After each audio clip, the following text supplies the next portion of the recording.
Welcome to this week's episode of Jet Lag in the News. I'm Steve Jasper, aka the Jet Lag Guy. Due to the current situation in the Persian Gulf, Europe is facing disruption.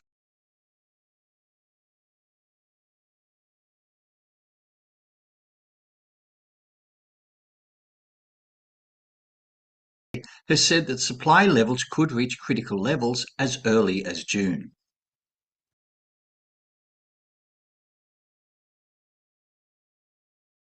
And for fuel prices is the explanation why. The decreased supply, combining with the largely unchanged demand, is why fuel prices have absolutely taken off and why airfares are going up. Budget airlines with their slimmer profit margins are more likely to be affected. Meanwhile, in Australia, there was a refinery blaze at the refinery in Geelong, one of only two refineries in the country. Thankfully, the fire has been put out with limited damage and no loss of life or injuries reported. Energy Minister Chris Bowen has said that the refinery is still producing diesel and jet fuel, but at, quote, reduced levels as a precaution. Air New Zealand has launched its new Skynest sleeping pods on its Boeing 787-9 Dreamliner fleet, which will be in some economy seats for long-haul flights between Auckland and New York JFK.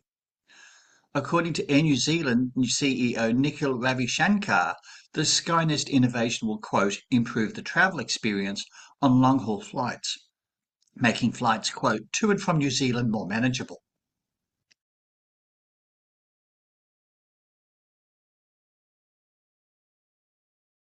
To change how passengers board at Dallas Fort Worth International Airport.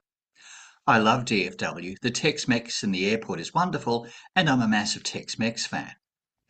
There will be 20 gates installed at the new Terminal A and Terminal C pier expansion.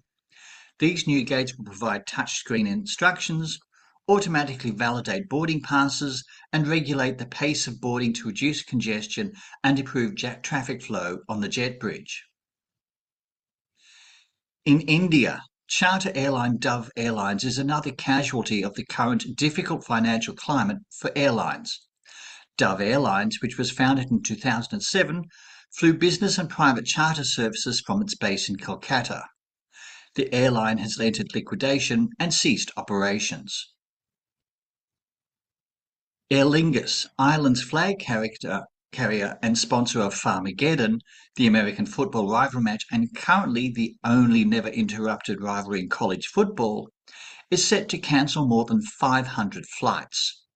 The cancellations include services to and from Seattle, San Francisco, Minneapolis St. Paul, Toronto, London Heathrow, Manchester, Newcastle, Birmingham, and Edinburgh. Also, the European destinations Berlin, Zurich, Athens, Faro, and Amsterdam are expected to be removed from the schedule. According to an Aer Lingus spokesperson, the schedule changes, quote, apply to approximately 2% of Aer Lingus's overall schedule. A number of recent cancellations have been required due to mandatory maintenance on aircraft, along with a limited number of schedule adjustments, end quote. Scott Kirby, the CEO of United Airlines, is said to have pitched a merger with American Airlines during a meeting with US President Donald Trump. Sean Duffy, the US Transport Secretary, told CNBC last week, quote, if there was a merger between some of the larger airlines, they would have to peel off some of their assets. I am not going to pre-commit to anything. Critics have been harsh in describing this merger, with Ganesh Sitaraman, author of Why Flying is Miserable, stating the proposed merger would be, quote, an absolute disaster for the flying public. While William McGee, Senior Fellow for Aviation and Travel at the American Economic Liberties Project, called it, quote, undoubtedly the most absurd airline merger I have heard about in the 41 years that I have been working in, writing about, and advocating about this industry. Speculation has been that JetBlue is actually United's target and that the proposed merger with American Airlines is merely a distraction. Travel, or know someone who does, I've written a book called End Jet Lag. Everything written in the book is evidence-based, unlike most of what you'll find on the internet or using AI. The QR code will give you the link or use the link on your screen. And finally, Emily Gardner adopted her beloved dog Luna as a 7-month-old puppy. When she and her husband moved across the Atlantic to Germany, there was no question that her now 14-year-old dog was moving with them. Because of Luna's age, flying her cargo didn't appear to be safe, so she flew charter to Frankfurt, and both dog and humans are happily adjusting to life in Germany. If you have any questions or want to know more about what I do, check out my website at www.jetlagguide.com.au. There's another book on the way, and you'll be the first to know when it's released. And that's this week's Jet Lag in the News. I'm Steve Jasper, aka the Jet Lag Guy.